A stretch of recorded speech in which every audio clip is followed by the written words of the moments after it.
CHROs build their brands even better, Ekta? I mean, first I'd like to understand how you went about it, and is there any advice you'd give to CHROs for building a better brand? Absolutely. That's a lovely question.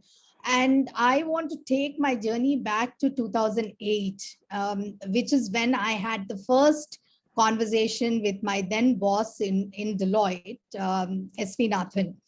And he told me, you want to recognize and realize what you want to be known for. Let's just start there, right? That's the brand.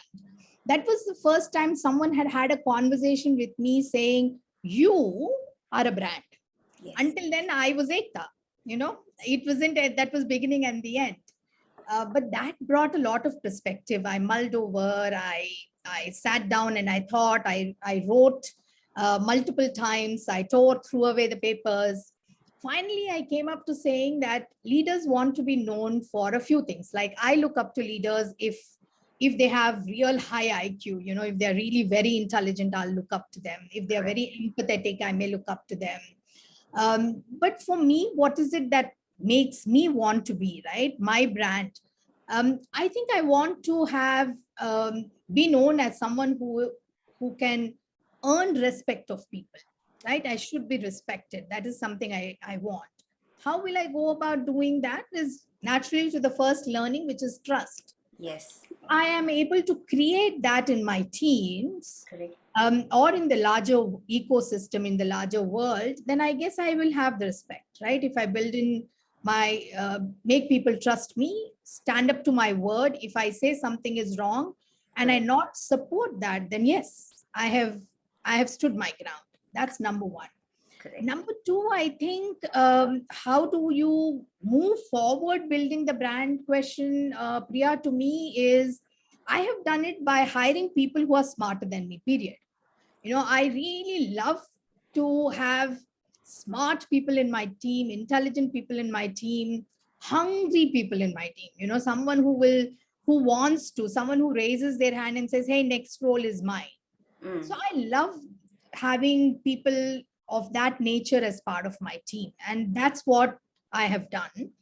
It doesn't have to be higher. It could very well be that you have, rough edges. You have real good, smart people. You just have to sharpen a few edges and develop them. And that's what I've done in my previous roles and even in my current role. Adding new hires, no, I have developed a lot of my internal talent that's been there. Many of them are very smart and they are hungry. And so all you have to do is feed that hunger.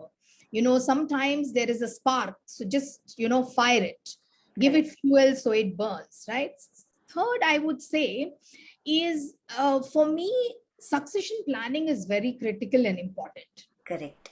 So as a CHRO, I don't always want this role, right? I want a bigger role. I want a larger role. Correct. So naturally, I tell my team that think about how do you prepare someone else to take your job so you can take over mine. Correct. That's very important. However, if you see, Priya, as human beings, we are, many of us, I won't say all, many of us are very insecure. Correct. True. So we don't want to build successors. We want to hoard and keep the talent, because sometimes organizations also have turned around and said, hey, you built a successor, we don't need you anymore.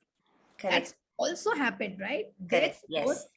Leaders have only learned from that. Yes.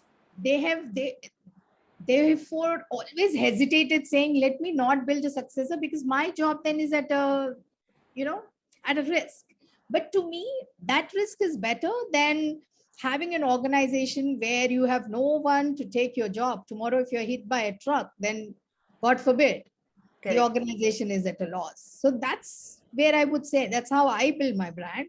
By doing these three critical things: trust, imbibing it, living it, walking and talking trust, right? Correct.